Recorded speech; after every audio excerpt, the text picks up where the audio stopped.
महान राजा कौन है? जो अपनी प्रजा के प्रति दया और सुरक्षा की भावना रखता हो, जो शासन प्रशासन चलाने की क्षमता रखता हो और सही गलत को समझता हो, जो सभी तरह की योग्यता रखता हो और जो राजनीति के अलावा साहित्य, कला और संगीत में भी निपुण हो। महानता के ये सभी गुण एक महान राजा में मौजूद होते हैं, लेकिन सबसे बड़ा गुण युद्ध कला में निपुणता और एक सन्यासी का स्वभाव होता है। भारत में ऐसे कई राजा हुए हैं, लेकिन यहाँ हम सिर्फ 7 राजाओं के बारे में बता रहे हैं, जिनकी महानता का झंडा आज भी बुलंद है। नंबर 1, राजा भरत, त्रेता युग में यानी भगवान राम के शासनकाल में। हजारों साल पहले प्रथम मनु स्वयंभुव मनु के पोते और प्रियव्रत के पुत्र ने इस भारतवर्ष को बसाया था। तब इसका नाम कुछ और था। वायु पुराण के अनुसार महाराज प्रियव्रत के अपना कोई पुत्र नहीं था, इसलिए उन्होंने अपनी पुत्री के पुत्र अग्निंद्र को गोद ले लिया, जिनके पुत्र नाभि थे। नाभि की पत्नी मेरु देवी से एक पुत्र हुआ, जिसका नाम ऋषभ था। इस ऋषभ के पुत्र भरत थे और उनके भी संतानें थीं। भरत के नाम पर ही इस देश का नाम भारतवर्ष पड़ा। श्रीमद् भागवत के 5वें अध्याय और जैन धर्म ग्रंथों में उनके जीवन और अन्य जन्मों का वर्णन मिलता है। महाभारत के अनुसार भरत का साम्राज्य पूरे भारतीय उपमहाद्वीप में फैला हुआ था, जिसमें वर्तमान Bharat, Pakistan, Afghanistan, Uzbekistan, Tajikistan, Kyrgyzstan, Turkmenistan और फारस शामिल थे। नंबर 2, वैवस्वत मनु। वैवस्वत मनु का जन्म ब्रह्मा के पुत्र मरीचि के कुल में हुआ था। एक बार जल प्रलय हुआ और पृथ्वी जल उठी। अधिकांश जीव जंतु मर गए। उस समय वैवस्वत मनु की रक्षा भगवान विष्णु ने की थी। वैवस्वत मनु और उनके कुल के लोगों ने फिर से धरती पर सृजन और विकास की कहानी लिखी। वैवस्वत मनु को आर्यों का प्रथम शासक माना जाता है। वैवस्वत मनु के कुल में कई महान और प्रतापी राजा हुए, जिनमें इक्ष्वाकु, पृथु, त्रिशंकु, मानधाता, प्रसेनजित, भरत, सगर, भगीरथ, रघु, सुदर्शन, अग्निवर्ण, मरु, नहुष, ययाति, दशरथ और दशरथ के पुत्र भरत, राम और राम के पुत्र लव और कुश शामिल हैं। इक्ष्वाकु वंश से ही अयोध्या वंश की शुरुआत हुई। नंबर 3, राजा युधिष्ठिर। महाभारत युद्ध के बाद धर्मराज युधिष्ठिर ने भारत पर शासन किया। 2964। इससे पहले युधिष्ठिर राज सिंहासन पर बैठे थे। महाभारत युद्ध के बाद युधिष्ठिर राज्य, धन और वैभव से विरक्त हो गए थे।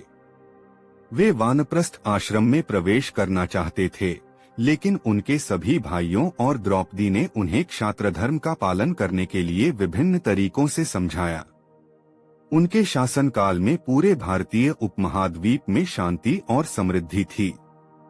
युधिष्ठिर और 5 पांडवों ने अर्जुन के पुत्र अभिमन्यु के पुत्र महापरमित परीक्षित को राज्य सौंप दिया और अपनी अंतिम यात्रा के लिए उत्तराखंड चले गए और वहीं पुण्यलोक को प्राप्त किया। परीक्षित के बाद उनके पुत्र जन्मेजय ने राज्य संभाला। महाभारत में जन्मेजय के 6 और भाइयों का उल्लेख है। ये भाई कक्षसेन, उग्रसेन, चित्रसेन, इंद्रसेन, सुषेण और नख्यसेन हैं। नंबर 4, सम्राट चंद्रगुप्त मौर्य। सम्राट चंद्रगुप्त को चंद्रगुप्त महान कहा जाता है। वे सिकंदर के समय में रहते थे। चंद्रगुप्त ने सिकंदर के सेनापति सेल्यूकस को 2 बार बंदी बनाया था और फिर उसे छोड़ दिया था। सम्राट चंद्रगुप्त मौर्य के गुरु चाणक्य थे। चंद्रगुप्त मौर्य ने सेल्यूकस की बेटी हेलेन से विवाह किया था। चंद्रगुप्त की एक भारतीय पत्नी दुर्धरा थी, जिससे बिंदुसार का जन्म हुआ। चंद्रगुप्त ने अपने बेटे बिंदुसार को राजगद्दी सौंप दी। बिंदुसार के समय में चाणक्य उनके प्रधानमंत्री थे। इतिहास में बिंदुसार को पिता का पुत्र और पुत्र का पिता कहा जाता है, क्योंकि वे चंद्रगुप्त मौर्य के पुत्र और सम्राट अशोक महान के पिता थे।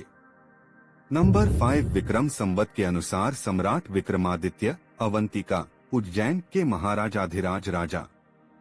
विक्रमादित्य का जन्म 2291 वर्ष पूर्व हुआ था। विक्रमादित्य अपने ज्ञान, वीरता और उदारता के लिए प्रसिद्ध थे। उनके दरबार में 9 रत्न थे। यह कहना चाहिए कि 9 रत्न रखने की परंपरा उन्होंने ही शुरू की थी। उनके नाम हैं 1 धन्वंतरी, 2 शिपक, 3 अमरसिंह, 4 शंकु, 5 वेताल भट्ट, 6 घटकरपारा, 7 कालिदास, 8 वराहमिहिर, 9 वरुचि। कहा जाता है कि उन्होंने तिब्बत, चीन, फारस, तुर्की और अरब के कई क्षेत्रों पर शासन किया था। उत्तर में हिमालय से लेकर दक्षिण में सिंहल, श्रीलंका तक उनकी ध्वजा फहराती थी। विक्रमादित्य की अरब विजय का वर्णन अरबी कवि जरहम किंटोई ने अपनी पुस्तक शायर उर ओकुल में किया है। विक्रम संवत की शुरुआत उज्जैन के राजा विक्रमादित्य के समय में हुई थी। महाकवि कालिदास के ग्रंथ ज्योतिर्विदभरण के अनुसार उनके पास 3 करोड़ सैनिकों की सेना, 10 करोड़ विभिन्न वाहन, 25,000 हाथी और 400,000 समुद्री जहाज थे। विक्रम संवत वर्तमान में भारत में उन्हीं के नाम से प्रचलित है। कहा जाता है कि उन्होंने ही सबसे पहले 1700 मील लंबी दुनिया की सबसे लंबी सड़क बनवाई थी, जिससे विश्व व्यापार आसान हो गया था।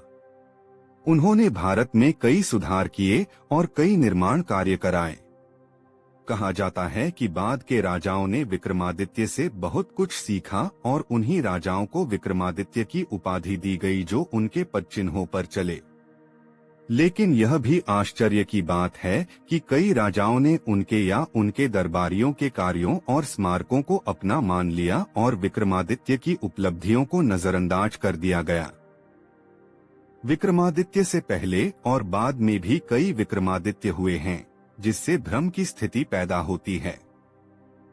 उज्जैन के सम्राट विक्रमादित्य के बाद समुद्रगुप्त के पुत्र चंद्रगुप्त द्वितीय हुए, जिन्हें चंद्रगुप्त विक्रमादित्य कहा गया। विक्रमादित्य द्वितीय के बाद 15वीं शताब्दी में सम्राट हेमचंद्र विक्रमादित्य हेमू हुए। सम्राट हेमचंद्र विक्रमादित्य के बाद सत्याश्रय के बाद विक्रमादित्य पंचम कल्याणी की गद्दी पर बैठे। उन्होंने लगभग 1008 में चालुक्य साम्राज्य की गद्दी संभाली। राजा भोज के काल में यही विक्रमादित्य थे। विक्रमादित्य का नाम विक्रमसेन था। नववाहन के पुत्र राजा गंधर्वसेन भी चक्रवर्ती सम्राट थे। गंधर्वसेन के पुत्र विक्रमादित्य और भर्तृहरि थे। विक्रमादित्य महान क्यों थे? विक्रमादित्य भारत की प्राचीन नगरी उज्जैनी की गद्दी पर बैठे थे। विक्रमादित्य अपने ज्ञान, वीरता और उदारता के लिए प्रसिद्ध थे, जिनके दरबार में 9 रत्न रहते थे। कालिदास भी उनमें से एक थे। ऐसा कहा जाता है कि विक्रमादित्य बहुत बहादुर थे और उन्होंने शकों को हराया था। नंबर 6 राजा भोज। राजभोज। कुछ विद्वानों का मानना है कि महान राजा भोज भोजदेव का शासनकाल 1010 से 1053 तक रहा। राजा भोज ने अपने शासनकाल में कई मंदिर बनवाए। भोपाल के पास भोजपुर का नाम राजा भोज के नाम पर ही रखा गया है। उन्होंने धार में भोजशाला भी बनवाई। कहा जाता है कि उन्होंने ही मध्य प्रदेश की वर्तमान राजधानी भोपाल बसाई थी, जिसे पहले भोजपाल कहा जाता था। उनके नाम पर ही भोज की उपाधि देने का प्रचलन भी शुरू हुआ, जो उनके जैसे महान कार्य करने वाले राजाओं को दी जाती थी। राजा भोज स्वयं विद्वान होने के साथ साथ काव्यशास्त्र और व्याकरण के भी प्रकांड विद्वान थे और उन्होंने कई पुस्तकें लिखी थीं। मान्यता के अनुसार भोज ने 64 प्रकार की सिद्धियां प्राप्त की थीं और उन्होंने सभी विषयों पर 84 पुस्तकें लिखी थीं। आइनकबरी में मिले संदर्भों के अनुसार भोज के राज दरबार में 500 विद्वान थे। इन विद्वानों में 9 नवरत्न के नाम विशेष रूप से उल्लेखनीय हैं। 7 विजयनगरम साम्राज्य के राजा कृष्णदेवराय। राजा कृष्णदेवराय का जन्म 16 फरवरी 1471 को कर्नाटक के हम्पी में हुआ था। उनके पिता का नाम तुलुवा नरसा नायक और माता का नाम नागला देवी था। उनके बड़े भाई का नाम वीर नरसिंह था। कृष्ण देवराय को आंध्र भोज की उपाधि प्राप्त थी। इसके अलावा उन्हें अभिनव भोज और आंध्र पितामह भी कहा जाता था। बाजीराव की तरह कृष्ण देवराय भी एक अजेय योद्धा और बेहतरीन युद्ध विशेषज्ञ थे। इस महान सम्राट का साम्राज्य अरब सागर से लेकर बंगाल की खाड़ी तक भारत के एक बड़े क्षेत्र में फैला हुआ था, जिसमें आज का कर्नाटक, तमिलनाडु, आंध्र प्रदेश, केरल, गोवा और ओडिशा राज्य शामिल हैं। महाराजा के राज्य की सीमाएं पूर्व में विशाखापत्तनम, पश्चिम में कोंकण और दक्षिण में भारतीय प्रायद्वीप के अंतिम छोर तक फैली हुई थीं। तुर्की के मुगल राजा अकबर ने कृष्णदेवराय के जीवन से बहुत कुछ सीखा और उनका अनुसरण किया। कृष्णदेवराय का अनुसरण करते हुए अकबर ने बीरबल को अपने 9 रत्नों में शामिल किया। कुमार व्यास का कन्नड़ भारत कृष्णदेवराय को समर्पित है। कृष्णदेवराय के दरबार में तेलुगु साहित्य के 8 सर्वश्रेष्ठ कवि रहते थे, जिन्हें अष्ट दिग्विजय कहा जाता था। उनके नाम हैं अल्लासानी, पेडन्ना, नंदी तिम्मन, भट्टमूर्ति, धूर्जति, मध्यगारी मल्लन मुरुपालक्कू, अचलराजू रामचंद्र और पिंगली सुरन्ना। तेनालीराम राजा कृष्णदेवराय के दरबार के सबसे प्रमुख और बुद्धिमान दरबारी थे। दरअसल उनका नाम रामलिंगम था। उन्हें तेनालीराम कहा जाता था क्योंकि वे तेनाली गांव के थे। नंबर 7 हर्षवर्धन। सम्राट हर्षवर्धन ने लगभग आधी शताब्दी अर्थात 590 से 647 ई तक शासन किया। उन्होंने 1000 ई तक अपने राज्य का विस्तार किया। उनके समय में मौखरी वंश के राजा अवंती वर्मा ने कन्नौज पर शासन किया। हर्ष का जन्म थानेसर में हुआ था। हर्ष की उत्पत्ति एवं उत्पत्ति के संदर्भ में एक शिलालेख मिला है, जो गुजरात राज्य के गुंड जिले में खोजा गया है। हर्षवर्धन ने पंजाब को छोड़कर शेष उत्तरी भारत पर शासन किया था। गुप्त साम्राज्य के पतन के बाद उत्तर भारत में अराजकता की स्थिति थी। ऐसी स्थिति में हर्ष के शासन ने राजनीतिक स्थिरता प्रदान की।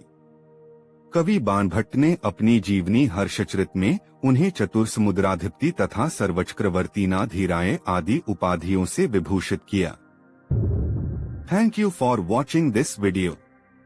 Please subscribe this channel for more information.